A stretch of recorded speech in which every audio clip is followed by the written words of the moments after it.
Hello there, good viewers, and welcome to the first episode of 2025 of Metal Albums with Birds on the Cover, the January edition.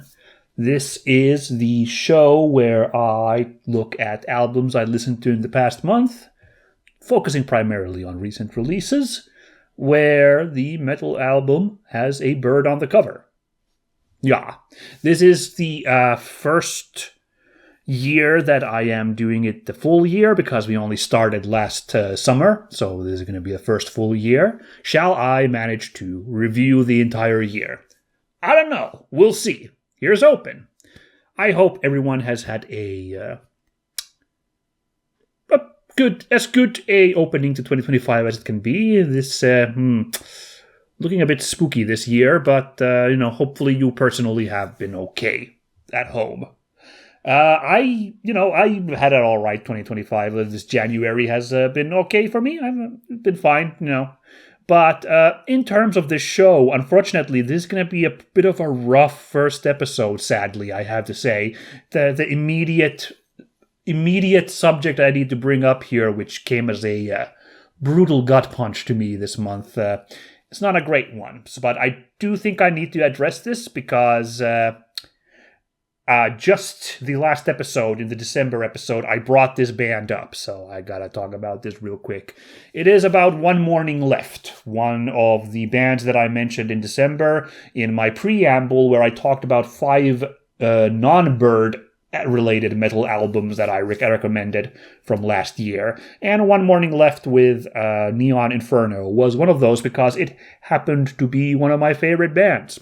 So, those who haven't heard abroad, Eurovision is happening. As always, it's the wacky music contest that is held here in Europe, where every country sends a representative. It's a big hoopla in certain circles, particularly in certain European circles. I know there's some American fans too, I'm pretty sure. I don't know how it is in Asia, Africa, Australia. I don't know. Well, no, actually, doesn't Australia also get to compete for some reason? The really weird part. Yeah, I could swear they, have been part of it at some point. Okay, whatever. Anyway, so here in Finland, we run, this kind of prelims for this qualifiers to select our representative.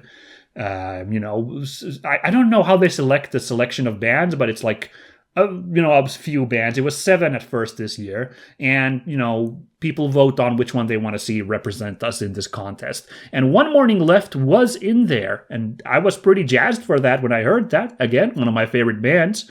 This would be justice for similar electronic core band, Electric Callboy, who I think 2 years ago was a strong fan favorite to represent Germany in Eurovision, but the German board operates different from Finland. They did not even nominate Electric Callboy as an option of bands for people to select from, so they never got any shot at Eurovision. So this would have been really cool to have One Morning Left rep Finland, and I guess in a little way Germany, if you want to imagine, circa Electric Callboy. Then the news came that One Morning Left had to drop out, basically, out of the contest, and because of some kind of breach of contract between the regulatory body of this prelim contest. In addition, then the statement came that the entire band was dissolving itself due to allegations of the main singer, whose name I don't remember off the top of my head, so let's get this right.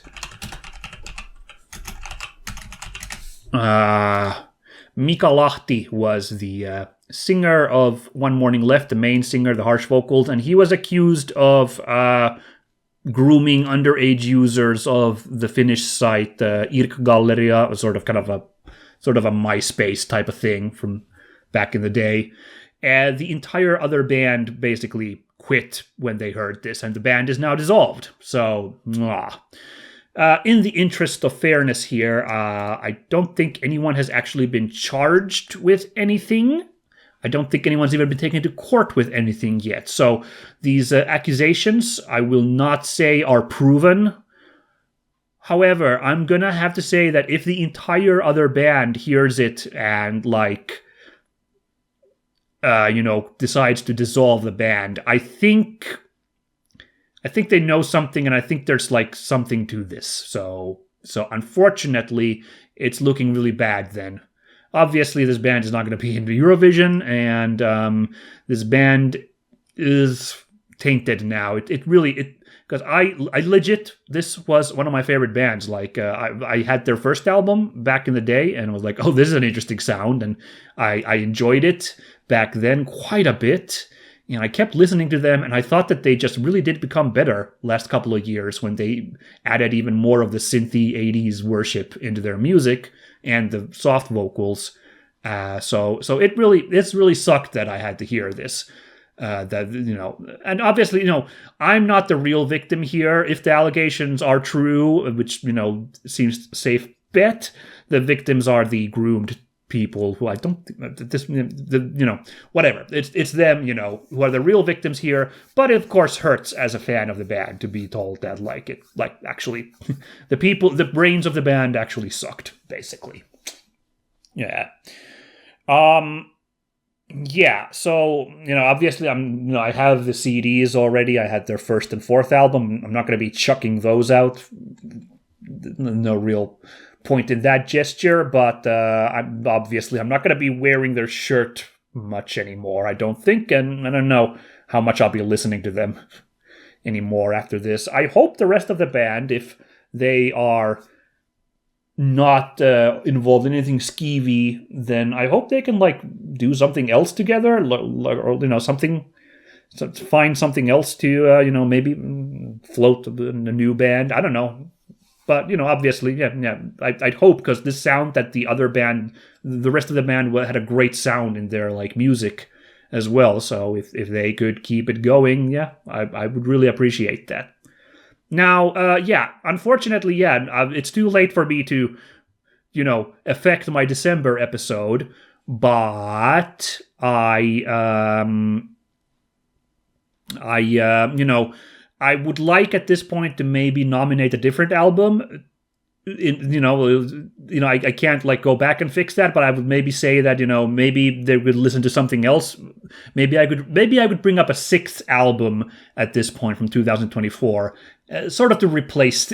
I can't replace, but sort of as as a sixth album that you can maybe consider instead of the One Morning Left album after all.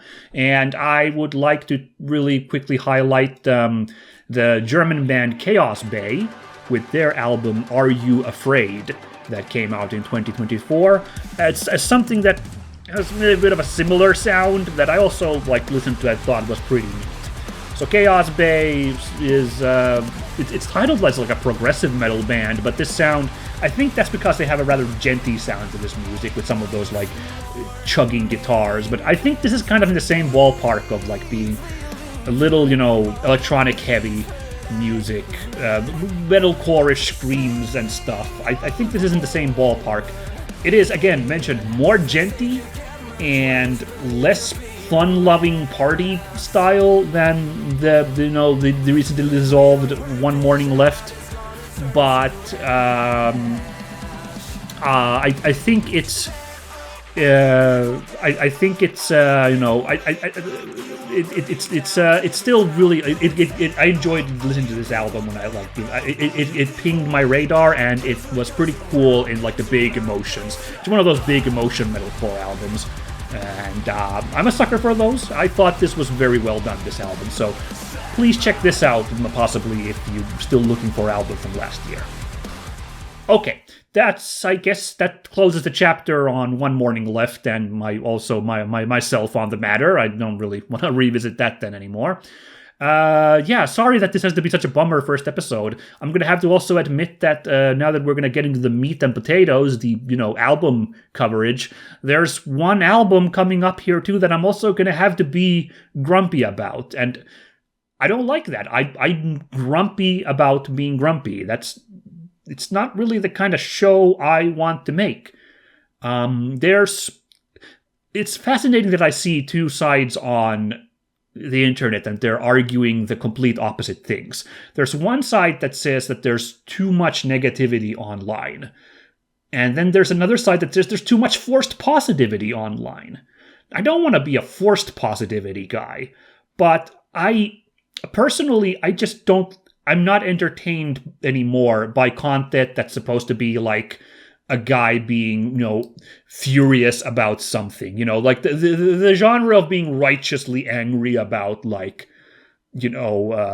something, the nostalgia critic, angry video game nerd type of stuff that just ballooned into something like even more serious, like people like being legit like angry about like stuff that has like really I think that's been a bad direction. I don't personally want to be that.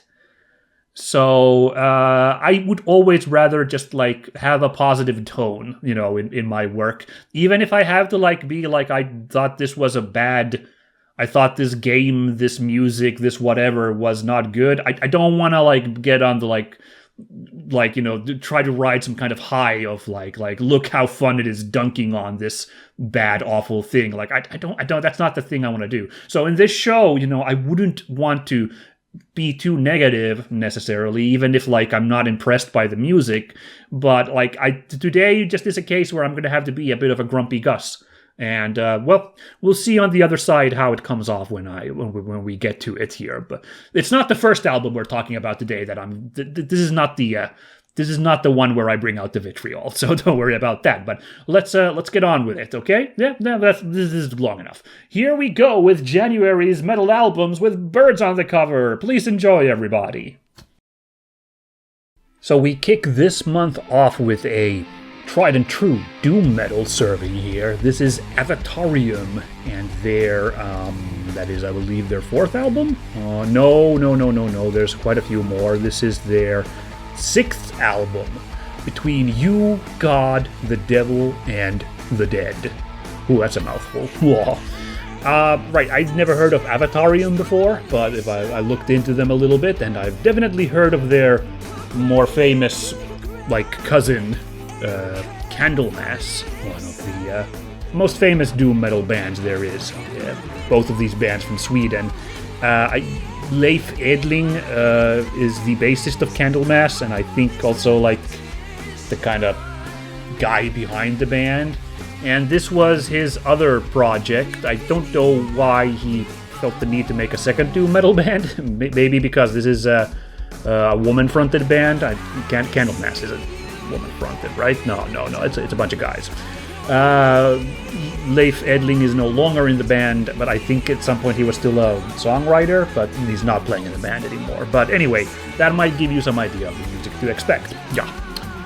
But let's talk about the album cover first. Oh, this one's a lovely one, isn't it? I really like it. It's simple in terms of color, obviously, just two tones and a little bit of shading there, in the white spaces, but like it's chock full of fun details. It's got a good old-timey look to it. It's got the suitable kinds of religious iconography that's a little bit pushing boundaries, that like really fits doom metal. I dig it. The bird, of course, the bird is the raven sitting there on top of the piano that this skeleton is playing, so it's right there front and center. Very lovely. Just part of all the like interesting little iconography here. Yeah, I don't really know what to complain about this one. It's just a really cool banger. I do like, it seems that the four characters, or at least three of the four characters, are represented in this image from the rather lengthy title of this album. The devil is there on the piano there, the piano mantelpiece. You can see that grimacing face there. God, well, there isn't one character representing God, but there's a crucifix there, so, religious symbolism taken care of, and then, of course, the dead is the skeleton playing there. That raises the question, of course, who is you in this image? Is the raven you? Are we, the listeners, the raven in this image? Or, more likely, of course, you is you, the listener. I know that's a little duh, but, like, you aren't maybe represented in this image. You are the person, like, partaking in this listening. In which case, what is the role of the Raven? Probably I'm getting a little pretentious here and thinking this too much here. Could just be that it's just a cool Raven, of course, so I won't go down this avenue too much, but I like the idea. Musically, it's a pretty good album. I enjoyed it. It kicks off very doom metally with, drums that slightly sound like the opening to Iron Man by Black Sabbath, so immediately getting that cred there. And then kicking into some really, really fuzzy, distorty guitars there, thrumming slow and heavy, and some pipe organs serenading us. So it's what you could ask from a big old doom metal song. And yeah, the first song, Long Black Waves, it's a big chunker at 6 minutes long, and maybe halfway I was a little bit like, ooh, it's a bit long, but then it really justifies its length by slipping in some really groovy guitar tunes towards the end there. Just yeah, alright, very nice. So that's how the album starts and serves up for a couple of songs. Out of this 8-song journey, I think songs 3 and 4 are a weird dip, so it's a little unfortunate they're that early there, but I guess in terms of pacing, it's good that this mix-up is there and then it returns more to form. But yeah, they turn into this, the first thing that I thought of was, Bonnie Tyler, I Need a Hero, was kind of the, okay, it wasn't that, jamming high pace, but, we suddenly switched to, more, somber piano-led songs rather than, a pipe organ kind of helping out the metal band. But now the pianos kind of take the stage and the singing is so mournful. It made me think of that kind of power pop from that era. It was oh, okay. I didn't hate it, but I didn't I don't know, it was a little odd. I seriously, I kind of pictured that cliche of the singer in a really glittery dress lying on top of the piano singing, was the energy that those couple of songs gave me. Now right after that then, back switch tracks back again, and some really grody and cool doom metal riffs come in, and it's pretty cool. And I really appreciate the second to last song, Notes from Underground, is an instrumental song. No shade off the lovely kind of power pop-ish singer here, she does a good job, but the 7th song being a instrumental, they shoved in their coolest riffs there, and I really appreciated it. At that point, the final song being another, piano-led song that then culminates into a, big old heavy ballad. At that point it feels earned, having a slow kind of more somber song like that there at the end. So, I can say I really enjoyed it all, Except, of course, again, yeah, those couple of songs feel a little weird there in between. So I would say that if you are the type to really, you're out for the metal here, this album as a whole might be a bit rough to listen to because you have to put up with that weird little interlude there in the, groovy, old-school doom metal jamming. If you have more eclectic tastes, hey, this might be exactly what you need. Yeah, I think I'll be listening to a couple songs off of this for a while, individual songs. But yeah, I don't know the entire album, if I'll be listening to the whole thing again. Not sure. But I had a good time.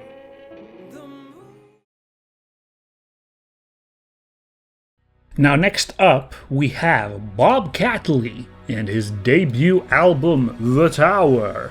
So Bob Catley, for some background, he is the singer of a classic British band called Magnum. I know this band by name, but I haven't really listened to them.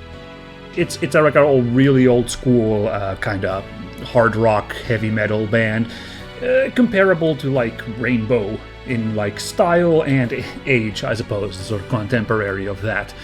Yeah, like I said, I only really know the name. I haven't really listened to it. Bob Catley also, in case that's a little too soft for you, he is also rather prolific in Avantasia, Tobias Sammet's big power metal extravaganza. He features in a lot of their songs, so that's where you might be familiar with him. The Tower came out all the way in 1998, but for whatever reason, it got a re-release lately with a new album cover on it that qualifies it for the show. The original album cover's fine too. It's got Mr. Catley posing in front of a real-life medieval tower, which is still cool, but decidedly less fantastical than this magic tower here. And also there's like a Scottish claymore randomly stuck in the ground, so, it's kind of a cool album cover, but whatever. But the real one we're talking about is the new one here, and, it's cool. I dig it. It's got a very retro cover, so much so that I wouldn't have been surprised if this could have been the original album cover instead of the actual original album cover. This seems like the style of the time, of the 90s. And, it's got a pair of birds right there, very lovely in the center. It's a little hard for me to tell what they are, but I can tell that they are avian for sure. My first reaction was that they're a pair of swallows, which would have been a neat choice of bird, but the shape of the tail isn't really the right one, so I don't think it's that. I think they're supposed to be some kind of falcon. My uneducated guess would be, and feel free to chime in with a better one, but I think these are merlins, which would be appropriate with that mage's tower in the background. A fun little visual pun, I suppose. Yeah. But yeah, it's a cool album cover. It's got that 80s, 90s Dungeons & Dragons module cover energy, which some could take as a little bit cheesy, but I like this aesthetic. So, nothing really to complain about it. It's a beautiful little scenery, very lovelily drawn. The tower, the birds flying in the middle, nice, give it a little bit of life to this image. Altogether, very good. Musically, this album, it started out surprisingly good. Like, I wasn't exactly walking in super excited by the prospect of this album, but it kicked off really, really nicely. Just like a cool, in the vein of Rainbow or even Dio, just kind of heavy metal track at the start that had a fun riff to it. I struggled for a long time to be like, why does this sound so familiar? And I realized it reminds me a lot of the riff from the In Flames song Man-Made God, which is that really fun instrumental song that plays on Colony, I think is the one. Also featured quite a lot in a lot of Flash videos back in the day. You're struggling to remember which one that is, but yeah, so as soon as I realized that, I had a ton of fun with the first song, called Dreams. It felt like, like one of these old-timey electric organ type band, rock heavy bands decided to cover In Flames. I thought that was really funny. And Mr. Catley, of course, is the singer here, so his vocals, they're pretty clear and nice. They're not as powerful as, say, Dio or Bruce Dickinson, other of these contemporaries of this era and style, but he's got a nice vocal style. And yeah, it carried on like this for a couple more songs, but then the album did start to lose me a little bit because it starts to fall into that ballad thing.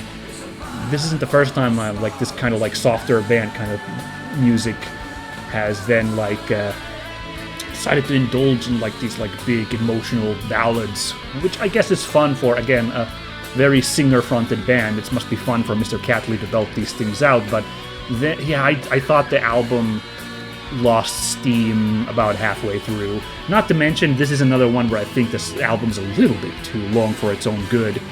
At an hour long, and every song is over 5 minutes except for the instrumental epilogue, I just thought that this is a bit much. It could have been cut by a couple of songs, and even then I would have liked something a little bit faster tempo there to mix things up. So, I don't hate this album, but I can't imagine myself returning to the entire album ever. Just a little bit too samey in the end. The first couple of songs, fun listen. Might return to those, but if you really like this 90s vibe, might be worth it.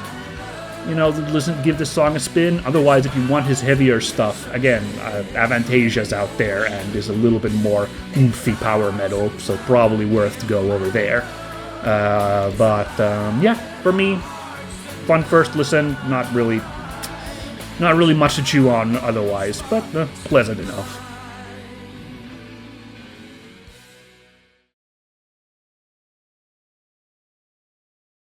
Next up, we have Gravedigger bringing out their new album, Bone Collector. Gravedigger is an incredibly long pedigreed classic like speed metal, power metal outfit from Germany. This is their freaking 22nd album, that's a lot of albums. They've been doing this for a while, so yeah. Okay, so this album cover, I am upset about it. It is not good. I do not like this album cover, and it is, I'm gonna have to explain myself now. Because, of course, if you look at this very quickly without paying attention, you might be like, really?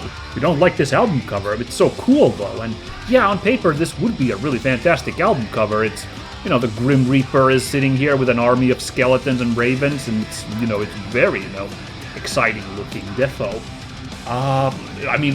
It's maybe the Grim Reaper here has a bit of that energy of those, like, kind of embarrassing, edgy skeleton shirts where it's like a Grim Reaper who's really angry, pointing guns at you or flipping you off with the bird, or, those kind of shirts. I might even deign to use the word cringe, which isn't the nicest word to use, but those shirts are kind of like, oof. And this one, I don't think it quite crosses that threshold, so I would be very happy with this album cover. Except, this is blatantly a generative AI made album cover. There's just no ignoring it. The incredibly glaring flaw you can spot very quickly if you look at this picture any time. And I say you can spot the flaw, but the flaw, quote unquote, in generative AI goes deeper than individual mistakes in the image, obviously. But I will talk about it here as the giveaway thing. And what I'm talking about is look at that skeleton to the left of the Grim Reaper. That bizarre crowing skeleton amalgam there, where they're fused together really weirdly. That is incredibly blatant, and it is really terrible looking. Like, that is definitely the AI being like, I don't know what I'm doing, and just slapping these elements together and they're fusing into each other. That is not authorial intent of like, here's this bizarre, here's this crazy, like, a bird fusing together with a skull, because there's no reason for that to be there in an image without otherwise, like, trippy visuals like that, and it just, like, nothing about it looks like that. It's just bad. It's like, wow, this made it onto an actual album cover? Like, they released the album looking like this? I don't know. I will say at this point, I would want to give the benefit of the doubt still. I would love to hold on to the hope that, like, okay, well, maybe just for some reason the artists, for reasons I couldn't fathom, like, decided to do that. Like, maybe this is an image made by a human being, but, and maybe this was an image by a human being, and just, I don't know why, but they decided to make this weird, like, bird fused with this skeleton thing here, But no, if you go, you can look up a Facebook post where the band announced the release of this album, and in the comments they admit that the image is in fact AI generated, so there's no bones about it. There's other things here, of course, which also call it out. I mean, of course, there's just these general weird warped bony things. Like, the skeleton on the bottom right, like what his hands are doing, I don't understand. It looks bizarre. It's just a bit melted in places, the image. But there's a couple of other telltale mistakes, The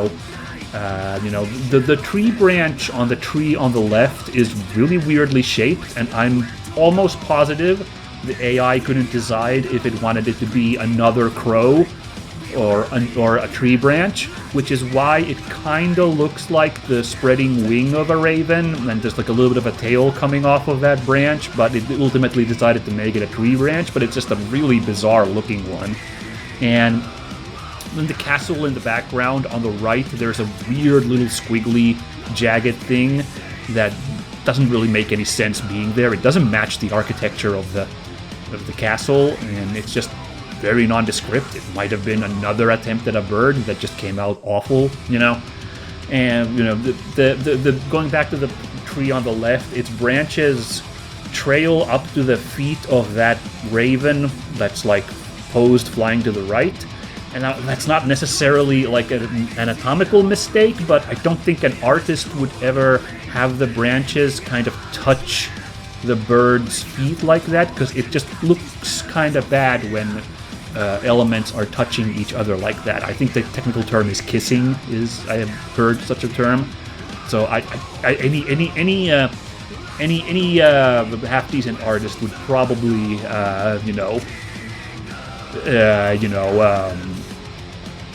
draw the branches in a different way to either overlap with the bird more clearly, or the other opposite, just not have them touch those feet. And a non-half-decent artist might make that mistake, a rookie mistake. I might make that mistake. Like, I'm not trying to be like some kind of like authority here on art myself, but that would be human intent at that point. That would be a learning experience. That would not just be this stuff, which again goes to the point that the flaw of this image goes beyond just me pointing out the problems, the individual, like that looks stupid, that looks bad, that's just bizarre, like it's not good. In fact, this might, I will put this up here. Here you go. Here I have taken a crack at doing a human-drawn sketch of this same concept of an image. So I'll just leave this for the rest of this review because I'd rather look at it. Now, again, I'm not a particularly great artist, and this is just a basic sketch. But the intent here, I think, is nicer, so I'm just going to leave it here anyway. You can see I have fixed the glaring problem of the skull and wings thing. It is now a raven perching on that skeleton's shoulder, which makes more sense. And I think it's a fun thing to have the birds interact with the skeletons in the image. And I've made that tree branch be more obviously a gnarled tree branch, not a tree branch wing thing. And I think I've avoided the problems I've called out. Although, of course, just making a quick sketch over a couple of days, there's probably also places I got lazy and left some mistakes there. Well, I guess feel free to call me out then, because I know better then, I guess, if that's what your stance is. Whatever. So yeah, I'm not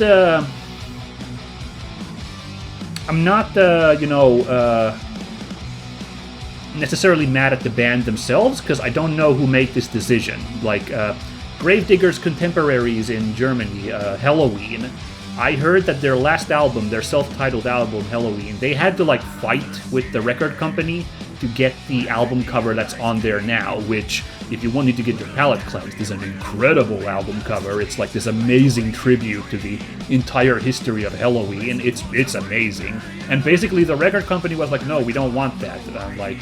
Halloween had to be like, it's our self-titled album cover. It's like a celebration of everything we've done over the years. Of course this should be the album cover. So, I don't know. Maybe in this case Gravedigger didn't have the same, like, arguing, capacity. And, they couldn't, like... maybe this was a mandate from the company. I don't know who, but obviously I am still really disappointed. Let's...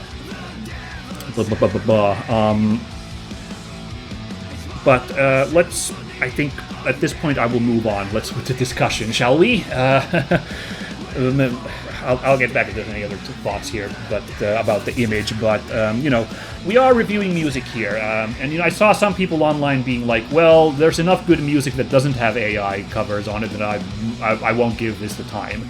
And good on you, actually. Honestly, like that's I'm really happy to see that there were people. I'm afraid there were going to be a lot of tech bros being like, "Yep, the future's here. Gravedigger has embraced AI," and I didn't actually see that on the Facebook comments. I have seen a lot of people review the album without addressing this album art at all, and that's fine.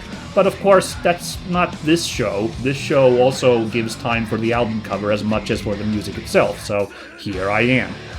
But I decided, and I'll talk, I think, at the end of today's episode, maybe I'll give a little bit more, why I decided to talk about this anyway, because some people decided not to, give this any more time, but I decided to. And that does mean that I will also talk about the music. So let's move on from this image and discuss the musical qualities. Well, what can I say? As a listening experience, it was pretty neat because it starts out with some real like jamming, like the real proper speed metal that made me kind of happy. Like I haven't heard this kind of like authentically like nostalgic 80s like just jamming as fast as you can music.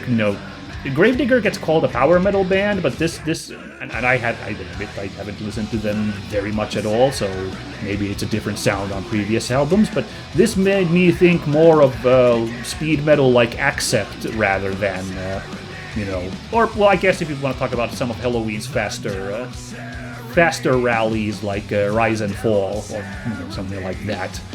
But yeah, this was more just like real aggro jamming. It slowed down around the time of the fourth song, The Devil's Serenade, and I enjoyed that actually. It more classic heavy metal vibes. The vocals, I've seen people comment online about like he's not doing a very good job. I think it's Chris Wolfendahl who also sings here in addition to being the guitarist. I might have that wrong. Whoever is the vocalist, I've seen get a little bit of flack online about like he just sounds out of it. I don't think so. I just think that like he did like this like gravelly sort of Motorhead-ish type of sound, which I think the like classic gravelly sound of this album, I think it worked all right. It was fine. Yeah, I can't say that the album really has like any standout music, but it does a good job of doing like this high speed like 80s speed metal worship to then switching to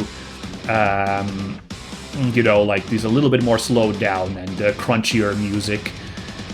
So, although lyrical themes are a little bit, again, goofy, I mentioned the cringy, like, edgy skeleton shirts, and some of the, like, themes that the lyrics are kind of similarly silly. There's a lot of songs about graveyards and skeletons and skulls and evil forests and stuff that I'm just like, but that's, like, fun to me, though, so I wasn't like angry about that. I was like, oh boy, okay, this is very silly. So yeah, like it's not like standout memorable, but it's a really serviceable album that I had a good time listening to, and I could like see listening again, and like it could be neat seeing this band live based on this output. So like I think it's musically a fine album. Which brings me again to what a damn shame it is that this was the choice for the album cover, really. Again, I mentioned that Gravedigger is a classic band. Like, even if I haven't listened to them personally much, I know their pedigree. These are one of the big power metal names of Germany. And again, they're the 22 albums, a career from like the early 80s. It's a big, storied band. And it would just suck if this is where it, like, this is what the last album that they're remembered for is, like, this album art, It would be such a shame. It's, and it's a possibility. Again, when you talk about a band this old, there's no guarantee that there will be another follow-up anymore, I mean, this is not me saying that I'd like the band to call it. No, if they still got gas in the tank, please keep on playing music. But like, in the possibility we need to float that this is the final Gravedigger album, what a shame it would be if like this image would be the last thing it's remembered for. The other albums before, like Gravedigger, if you look through their discography, there's some really cool album cover, once again featuring skeletons doing all sorts of fun and silly stuff, and like some really epic looking like paintings. And then the capstone to instead be this AI nonsense. Damn, man. Really stings to think about it. So I'm gonna have to move on here. This really conflicted feelings from this album. So I had to stare at this album for a couple of weeks, if not a month now, since it was announced, knowing that, oh shit, okay. And the lovely music was great in the moment, but really now left me feeling conflicted. So I'm just gonna have to shake my head here and move on to the next album, if that's all right with you folks.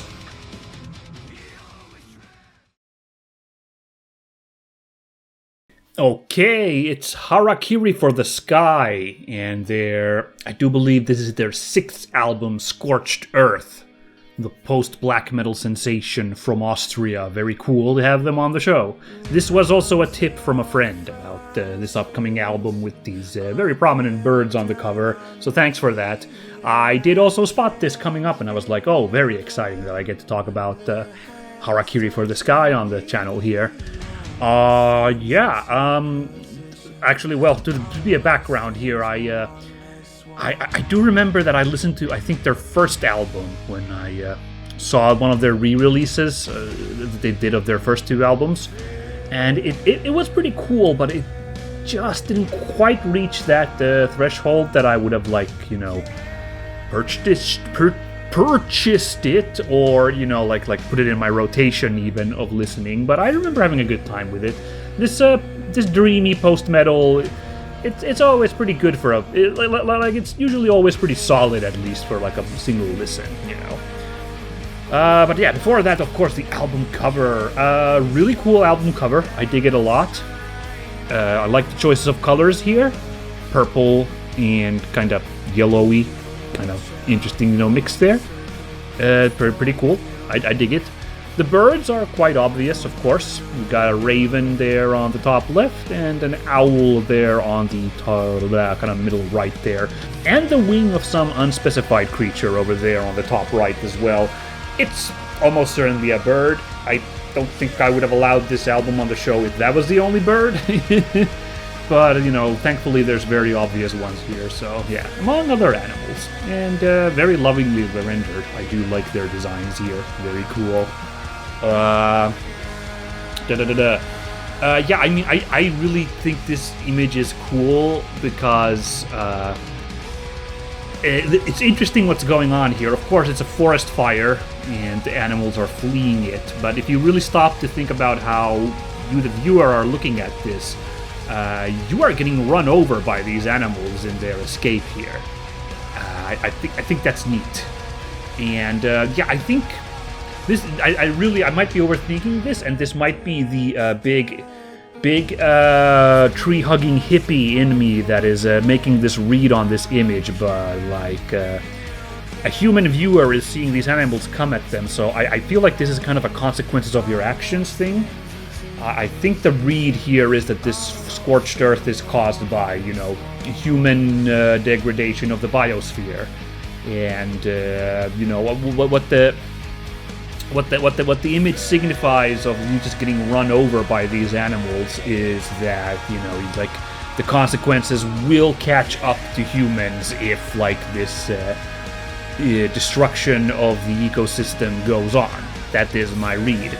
But also notice that like there's no malice in the eyes of any of these animals, except maybe that raven, but maybe I'm just being a little prejudiced against ravens, I don't know. But no, to me when I look at these, there's just like pure panic in these animals' eyes, no kind of like hatred for the viewer or anything, just like blind panic and like fear to try and get out of this situation.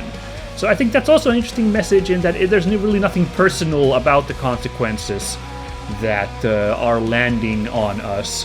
Like nature's brutal kickback against humanity and its actions. It's just the natural course of events, if you will. It isn't anything personal.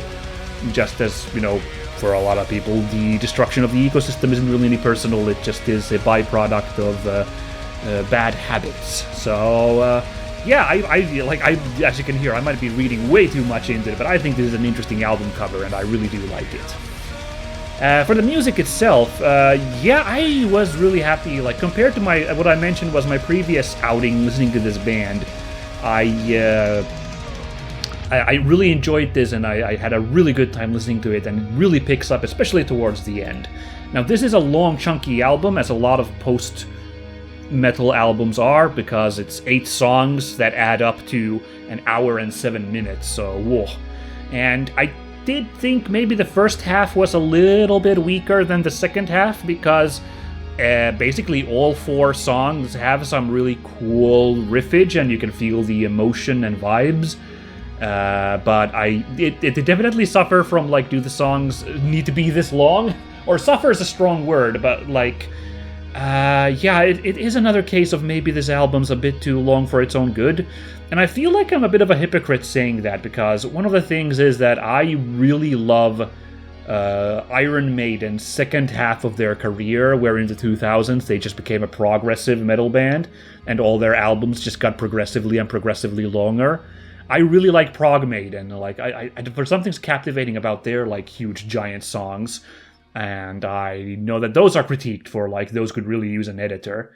So, but I don't know, something, about those is special, and here I didn't feel that same special in the first few songs. Like, I had a really cool time with, say, song 3, which is 10 minutes long. Without You, I'm Just a Sad Song. I enjoyed that one quite a bit. And then it was probably not the first time it happened, but when I was listening to, like, oh, this big crescendo, this big, like, that moment at the end of a song where, like, really all the emotion and things pour out, and it's, like, just spilling out and coming to a big climactic end. And then I looked at the song length and, like, oh, there's still 3 minutes left of this song. We are not done with this roller coaster of emotions. And sure enough, like, it took another slow section and then put into another big, like, eruptive end before finally wrapping up. And I don't know if it really needed to be 10 minutes long. Even at 7.5 minutes long, it would have still been a giant of music, Okay, exaggerating, but it would have been, longer than average for sure. Longer than a radio-friendly song. Yeah. Master of Puppets is about 7.5 minutes long, and they have to cut down its length for the radio play version, I think. I'm not sure.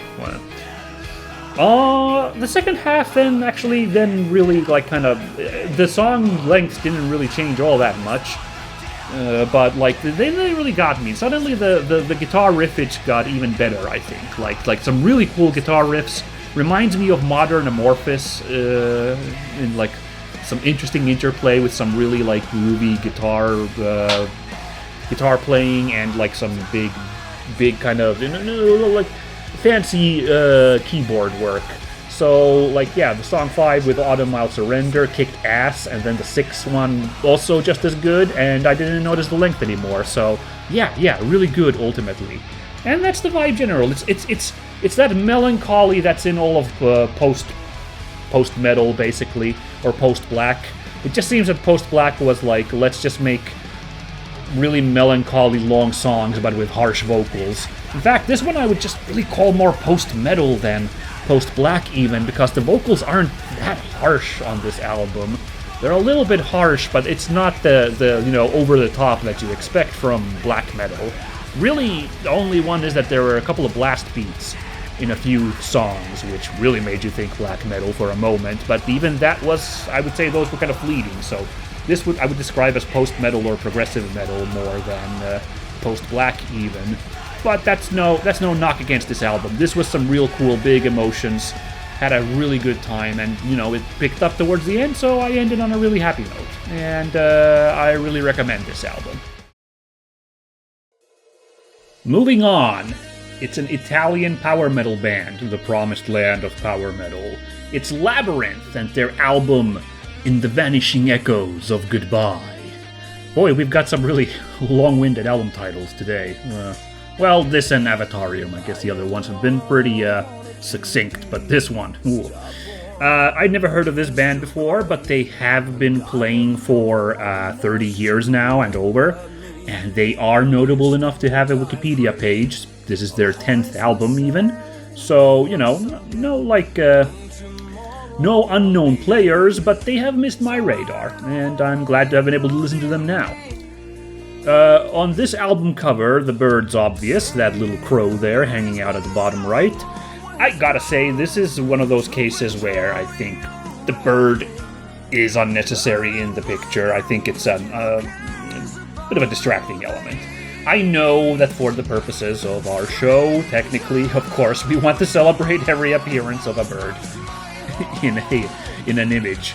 But strictly speaking, if we're just like art critiquing this, I think the element of that bird there is a little too much, because it's like so like jet black and it's like a little dot there drawing your eye, but there's nothing really going on there. So I think a less is more approach would have been better, and it didn't have the bird. Maybe not even those trees over there, which look like the kind of scraggly trees you find in a subarctic swamp. Kind of a curious choice of trees. Yeah, maybe even those could just be this crumbling labyrinth in this field, you know. I think that would have been the message enough. So, it's not a horrible cover, but like it's a little disjointed, I think, you know, because of the elements that maybe don't add much to it. Again, a real simple take here of these two tones and one crumbling labyrinth shape. I think would have gotten the job done. Nah. Now, thankfully, this is a case where the music is much better than the album cover then, a little inversion. I feel like I've been doing a lot of like, oh my god, this is an awesome album cover, and then the music leaves something to be desired. We'll flip this one, because I was really delighted once this thing kicked off. And I say this is power metal, but this is specifically leaning into really high speed, like virtuoso power metal. Something like, Dragon Force, I think, is the obvious comparison here. Or, I don't know, well, like we're talking Italian power metal, so like something like Rhapsody is like crazy, blee kind of music, you know? That's what they kick off with, like, oh my god, this first song, as it just starts wailing and wailing and wailing, and the drums are going nuts, and the guitars are shredding, and the keyboards are also like going. Okay, I was like, all right, this kind of music. Haven't really listened to this for a bit. I don't think even Gravedigger kind of matched this kind of intensity with its speed metal. So like, I was like, after chunky doom metal outing this month, like this was delightful. Maybe that colored my expectations here. Yeah, but it was the second song then by the time there where another like real speeder, but this time a little bit of variety by, instead of a guitar solo, they have almost of like a metalcore-ish breakdown, not quite, but like a little bit, where like you just like take a break in the intensity to have like a little build-uppy little guitar breakdown thing, and I was like, this is actually really, really cool. And then the third song, and they put in, they're like, okay, we gotta pump the brakes, so let's put in one, like, slower one that I'm just like, no, not with these vibes, didn't really hit me. But after that, like, yeah, it varies. It's a roller coaster, this album, in many ways, and in terms of tempo and also kind of quality. I think, like, yeah, then there's some, like, crazy hard-hitting songs there, and then, like, yeah, I don't know, I guess I would have liked this album just be nuts all the time after how delightful the opening was. I don't think the few times where it slows down a little bit more, I don't think those really, did the album any favors. Maybe there's one, I think, Heading for Nowhere towards the end of the album was kind of a neat, big feels ballady song. I think that one I would keep there, but yeah, at almost an hour long, I think this album could have been served by having like 2 or 3 less songs on it, just honestly. Also, I don't know, like you might, depending on what you're expecting out of music, this might be a bit of a disappointment. I thought the guitar work, the riffing's great, but I didn't notice that the solos, when there were some, weren't that interesting. Indeed, it's more the keyboard solos that I'm like, oh, this is really crazy. And, I like that, but, keep it in mind if that isn't, keyboard soloing isn't what you're looking for, this might be a poor choice, this album, but yeah. The final song really brings everything together really well. I really, really dug it. It was just insanely cool. Just like, that felt like, yeah, a culmination of what the album had been doing. Like, it's one of the longest songs. It is the longest song on the album at 7.5 minutes and over a little bit. And like when that picks up speed, and now the keyboards are almost doing this Nobuo Uematsu-ish, like really crazy kind of electric organ kind of stuff. Like and the riffing just keeps getting awesomer and awesomer, and it's just like this giant song. It's exactly what you'd hope this kind of album to have, as the capper. What the only thing that like oh, okay, is there's a random clip where the song gets political by having a clip that references... It's like a newscast that references the war in Ukraine. It decides to slip that into the final song. I'm not gonna tell a band not to get political, but it came out of left field. I don't know if it was a real clip or like a made-up news clip, but it absolutely unambiguously was referencing the Russian invasion. So like there's no... The time this album came out and the content, like there's no like ifs and buts there, and I'm not sure it needed that, because this was like this was kind of, you know, that, again, Dragon Force comes to mind. This was kind of, you know, feel-goody high-speed power metal, so yeah, I don't know, like it feel out of place if Dragon Force started like some kind of heavy-handed political commentary. Boy, that's egg on my face if it turns out, like, if I read their lyrics for, like, even extended period, it turns out they get really heady. Well, feel free to call me out for my complete illiteracy, if that is the case, but that's not the impression I have from this niche of music, so... I don't know, it's not a deal breaker. I think the final song, in Human Race, if you like this kind of high-speed power metal, that's kind of required listening from this year, for sure. I would still recommend it, but it might, you know, took me like a, oh, wait, what? A little moment there. But yeah, no, I'm really positively surprised by this. The drab album cover didn't do it any favor, so I wasn't, like, super ready for the onslaught.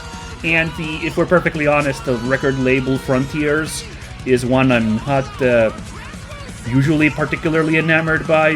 They usually do like more 80s worship, arena rockish music, and a little bit, not this kind of high octane power metal, like a little bit more tuned down power metal, like a little bit more mid-tempo. So yeah, I was really positively surprised by this album. I had a good time. Okay, next up it is Moon Wizard and their third album, Sirens. This name of this band probably doesn't leave much doubt on what kind of music to expect here. It is, of course, some real stonery, slow-plodding music being served up from Utah this time. Very cool, woman-fronted, and sounds groovy.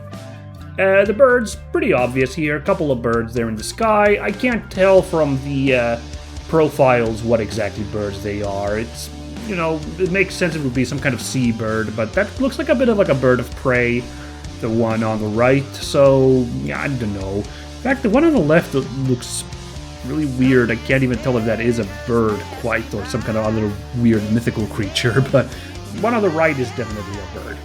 What kind? Again, I'm not a hundo sure. Although, really, technically, aren't seagulls also birds of prey? Well, yeah, I don't know. I guess because they only eat seafood, that somehow doesn't count.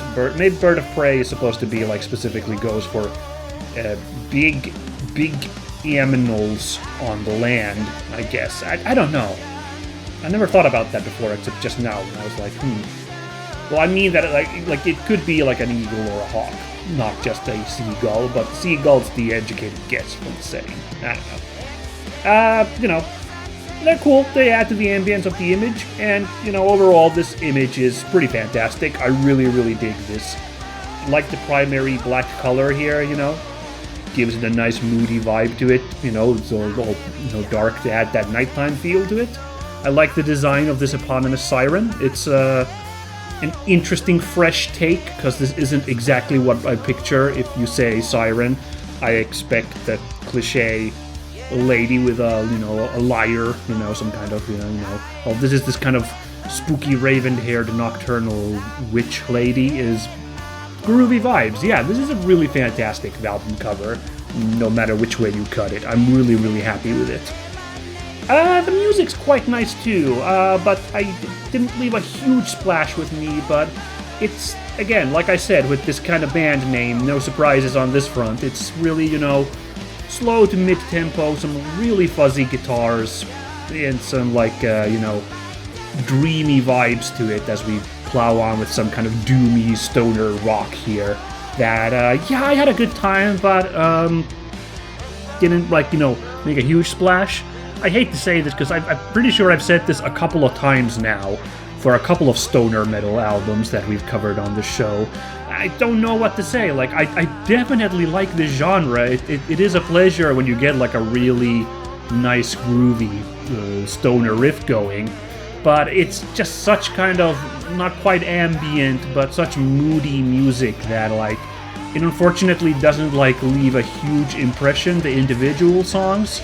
It's just pleasant listening, the overall experience is a nice 40 minutes of like some pretty groovy music. But yeah, I don't know, like I've been more impressed by some in this genre, so like it does its job well, but like doesn't quite leave a huge impression. Oh well, not entirely fair. The last couple of songs on this album, that would be the song Phantom and Sunday, those were pretty good. I think at least Phantom will be going to my listening rotation for a while. Those somehow, those kind of cut a little bit above the riffs on the rest of the album of just being like some really cool, really cool tunes there to close out the album with. I don't know, everything leading up to it maybe not that like wild, so it's not. It's good stuff, but it's not exactly the most memorable example. So I'd be happy to listen to more of this band. I'll listen to the couple of songs here that I really liked for sure on repeat for a bit. But I don't know, good stuff, but nothing incredible to hype up here any further. No. So everyone, that was the inaugural episode of Metal Albums with Birds on the Cover for 2025. It was the January episode. That's what I listened to in January and what I brought to the table for you folks, and I hope you guys enjoyed it and got some good tips. This was an interesting month with a lot of albums that I kind of walked in with not a lot of expectations at all, and then came out pleasantly surprised. So I think this was a pretty good month with music. With the exception of that snafu around Gravedigger, I'm going to return to that subject one last time here at the episode to put some kind of button on this topic, although the topic itself is not going to be over for a while now. But yeah, that was what I think, what I want to say about this whole AI album covers issue. And I think going forward, I won't be featuring other albums on the show anymore if they have a obviously made by machine learning AI album cover, because I really don't. Well, first of all, again, what I talked in my spiel earlier is that I don't want to be the Mr. Negative guy. And I know that might be a bad form for a critic to try and be overly positive. I talked about that dichotomy of some people think that people are too positive all the time, forced positivity, and some people think that everyone's just so negative, down on everything. And I don't know statistically where the divide actually goes. All I know is that I don't like the put down genre anymore of of reviewing stuff. I don't, even if there's like an air of justified, even if it might be justification for being like really like grandstanding, about like some kind of heinous production. I feel burnt out by that genre, and I just don't want to be that guy going forward. So I might have a positivity bias in my takes in general. Like I might downplay something that maybe wasn't super good, but like part of it also I just don't really want to be that person who comes off as like the caustic critic guy, So I don't really want to indulge in that in the future, even if, like, for example, some of my riffings on that Gravedigger album did feel, good to air in the moment, the grievances with it. I just don't think that's going to be it won't foster a good attitude on this show if I make it a mainstay. But just in general, I don't think there's much I have to say anymore about the matter. If there's going to be another album cover which has birds on the cover, but it's obviously made by AI, my rant would be roughly the same about this isn't really cool, and here's these problems with the image, but the problem goes beyond simple errors, since a person with human intent can still make errors, whether out of inexperience or some kind of artistic choice, versus just the bizarre thoughts of an AI machine. I don't think I'd just be kind of really repeating myself in a not fun way if I came across this problem again. So I think in a way it was good that I had this one really obvious example here to talk about. Speaking of which, of course, there's been a couple of albums that have had that I suspected might be AI, and it's entirely possible that I'll feature those still and be like, I'm not sure about this, but I'm playing it safe and talking about it anyway. I don't know, but I think it was good to have one case study of a really obvious they just slapped some prompts into an AI and took out the least goofy album image to use as their cover here. So I think it was a good case study to have this talk in this show and draw a line on the subject. But and poor Gravedigger now had to unfortunately take the heat here. But hey, what can I say? You guys decided to again make this your latest offering when you have such a good history of really cool album covers. So, sorry guys. I read them like I sees them. But going forward, like I said, that some people online when I read the reactions were like, well, if they can't be bothered to make art, then I can't be bothered to listen to it. And I think I'll kind of adopt that for the future. Of course, the Gravedigger, my review was well, it's a pretty neat album, but so I fully admit that I might be missing out on good music if I take this stance, but I think I will still find good music in albums, even if those don't get through the vetting process. This is a metal music show where I talk about the album covers sometimes as much as I talk about the music, so I set the criteria, and I'm gonna make this my statement here forward. Of course, the reality, of course, is sometimes I will probably slip up, because the stark reality is that AI art just does in fact keep improving. It's entirely possible that I will slip up, and at some point something will get through my filter, which is just me looking at an image and being like, So, feel free to correct me in that case, and I'll have egg on my face, but understand that this is not going to be a goal going forward to, feature those. Not to dunk on them, not to, give them a chance, not anything. I'm just it is not the intended goal to feature album covers which are so blatantly machine generated in the future. And I think that's all I'm going to say on that, because again, I don't want to be wrapped up in these kinds of vibes. So let's talk about instead what was my favorite stuff this month. Well, I have to immediately be a little bit negative here, because admittedly, I don't think there were super interesting album covers this month. A lot of really good ones, definitely. I enjoyed. The Avatarium one was cool. The Bob Catley one was cool, but a little bit generic.